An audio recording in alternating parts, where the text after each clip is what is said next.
Nós estamos atravessando por dois grandes problemas. Um deles conhecido por coronavírus e o segundo conhecido como problema econômico. Temos dois tipos de recomendações. Uma que diz que a gente tem que manter o isolamento social e que deve permanecer em casa por 14 dias para evitar o vírus se espalhar. E por outro lado, temos uma recomendação de sair nas ruas e começar com os comércios para gerar a economia no país. Qual dos dois a gente deve fazer caso? Qual dos dois nós temos que obedecer? Nesse vídeo eu quero explicar para vocês quais as consequências de ambos, para você poder tomar uma decisão por você baseado nos fatos que a gente tem até o momento.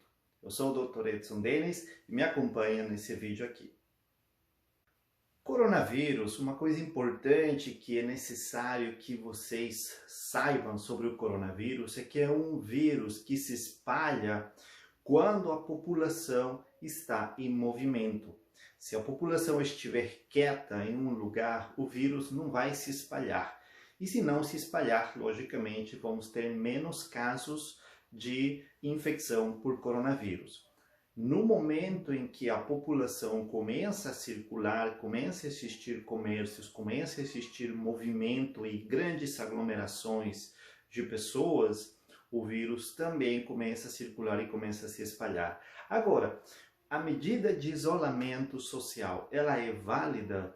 Ela é válida sim. Por quê? Porque você evita que o vírus circule no meio ambiente entre pessoas e pessoas. Porém, existe uma falsa ideia de que com o isolamento por 14 dias o vírus vai sumir e não vai existir mais doença no mundo e o vírus vai desaparecer do mundo. Isso é um erro que as pessoas podem estar cometendo pensando desse jeito. Por quê? Porque o vírus não vai sumir, o vírus não vai desaparecer. Já temos casos de influenza, H1N1, vírus, o VIH, o HIV, né, o vírus do SIDA, temos vírus do ébola, temos vírus de hepatite, sarampo, que chegaram e não foram embora. Até agora a gente está tentando lutar, mesmo com vacinas, mesmo com uma série de implementações que estão sendo feitas, mas os vírus continuam circulando. E esse vírus, o coronavírus, não vai ser diferente. O vírus vai continuar circulando. Então, no momento em que você saia de casa e novamente comece todo o movimento, o vírus circula e começa a apresentar as infecções. Seja daqui a uma semana, seja daqui a 10 dias, seja daqui a um mês, a 10 meses, a um ano, na hora que exista circulação de pessoas, novamente vamos ter circulação do vírus. O que a gente tenta fazer então com o isolamento social? O isolamento social permite que os casos não venham abruptamente, que aquela curva de doença não seja uma curva muito empinada e que dê o tempo para os sistemas de saúde se adaptarem, se adequarem e se prepararem para receber os casos de infecções por coronavírus. Então, os sistemas estão se preparando e na medida que eles vão se preparando, logicamente, eles vão liberando algumas restrições e, logicamente, a gente espera que os números aumentem e os casos de infectados aumentem. Agora, manter a quarentena seria uma das opções? Momentaneamente, provavelmente sim.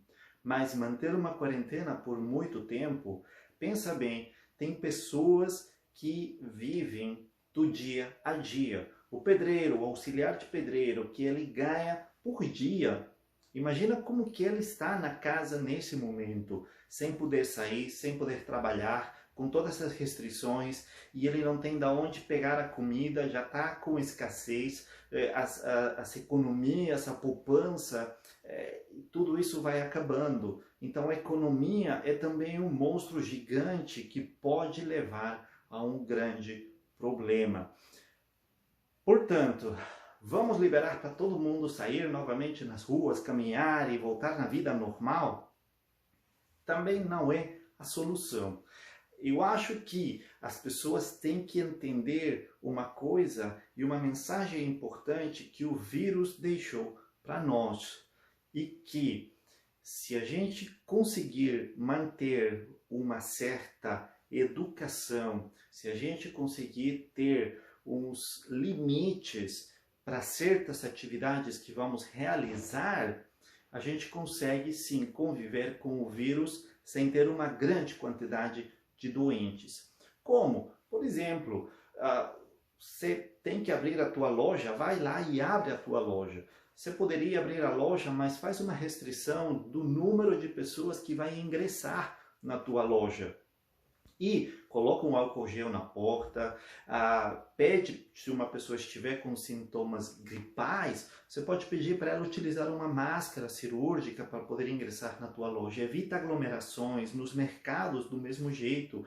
Eu tenho visto vários supermercados que estão controlando o acesso, restringindo o número de pessoas que vai entrar no supermercado para fazer as compras. E desse jeito a gente consegue. Agora, sair todo mundo, se juntar e se aglomerar em um supermercado, se aglomerar numa loja ou ir no banco, na agência dos correios e todo mundo tentar querer fazer as coisas de uma vez só, vamos novamente colocar aglomerações e o vírus vai se espalhar com maior força. Então, em nós está a decisão e o controle desse vírus. Você pode ter essa consciência de chegar num lugar, se você vê que está muito cheio, e é uma coisa que você pode fazer no dia seguinte, deixa para fazer no dia seguinte ou mais tarde, retorna, ou sai utilizando as medidas protetivas. Agora aquelas pessoas maldosas que saem ali na rua e espalham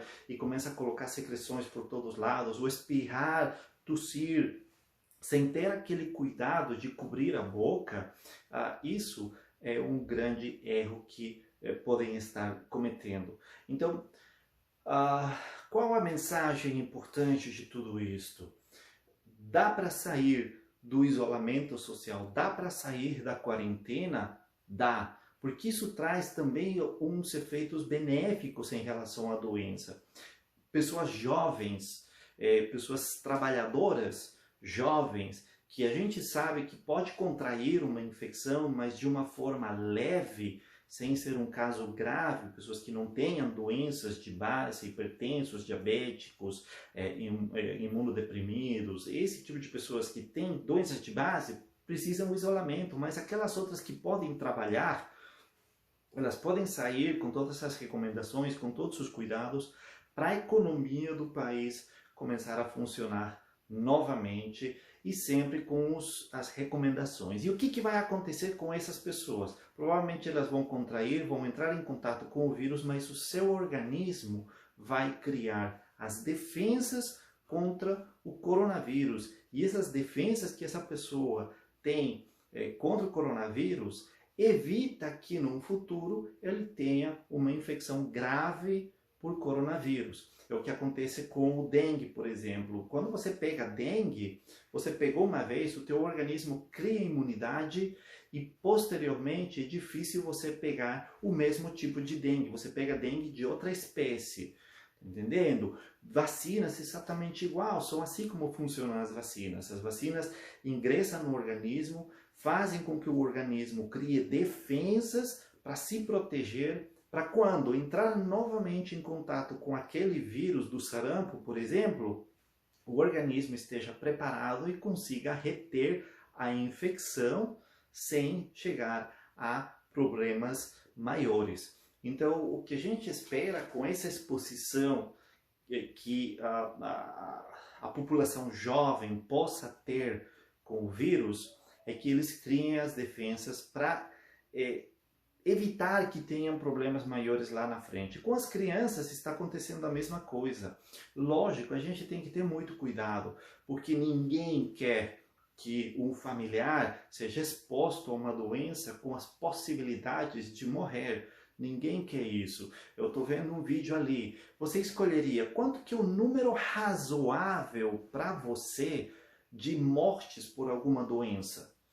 Você está vendo milhões, estamos beirando os 600, 700 mil casos de coronavírus no mundo todo. Beleza, um número incrível de casos confirmados.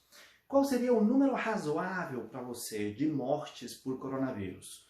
Uns 1.000, 2.000, 10.000, 15.000?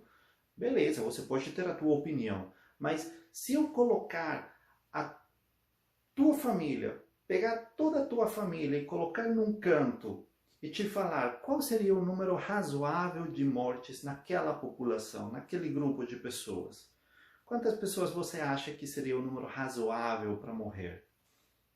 Nenhum. Ninguém quer que um familiar nosso morra. Então, a gente tem que tomar medidas de proteção. Se você vai sair de casa para trabalhar, toma o cuidado de se proteger ali fora, de manter uma distância de 1,5 m a 2 metros de outra pessoa, de cobrir a boca quando você vai tossir. E lógico, você sabe que tem pessoas que não vão fazer aquilo e você pode tranquilamente estar levando na tua roupa o vírus, no sapato, o vírus nas mãos, no cabelo. Então quando você chegar em casa, você pode também tomar medidas de proteção. Antes de você entrar, tira o sapato e deixa o sapato por fora de casa. Entra só de meia. E a hora que você entrar, não vai e abraça os teus familiares, não beija teus filhos, não faz carinho nos pais, avós. Vai lá, toma um banho, troca de roupa, tira aquela roupa, coloca para lavar, toma um banho inteiro, lava bem, desinfeta bem o organismo. Que dessa forma você vai estar evitando que o vírus seja levado para dentro de casa. Então a gente consegue sim cuidar dessa forma. Porque a vida vai voltar ao seu normal aos poucos. Então é necessário e importante que cada um de nós já comece a tomar as suas providências de como vamos lidar com essa volta à normalidade. É possível? É possível. Temos a quarentena vertical. A quarentena vertical diz que o grupo de risco deve permanecer em isolamento. E o que eu falei, pessoas que têm doenças de base, problemas pulmonares, hipertensos, diabéticos, idosos e certas crianças que podem ser susceptíveis a um desenlace fatal, crianças com problemas asmáticos, crianças com problemas imunológicos, deficiências imunológicas, crianças especiais, devem permanecer em isolamento. Esse é o isolamento vertical. E o resto da população tem como sair, mas tomando sempre essas medidas de precaução. Então, é bom ficar em quarentena? É bom. É bom sair para trabalhar? É bom. É ruim ficar em quarentena sem você ter nenhum sintoma? É ruim. É ruim você não trabalhar e ficar com as economias lá embaixo? É completamente ruim. Então eu acho que estamos num momento no qual temos que procurar encontrar um equilíbrio entre ambas essas coisas. Proteger as pessoas que nós amamos, mas ao mesmo tempo trazer a economia para dentro de casa, porque em algum momento a economia também falta e vai ser necessário ter esse apoio. Então, mensagem curta para vocês, espero que tomem uma decisão correta e se vocês forem sair, logicamente tomem todas essas medidas de precaução.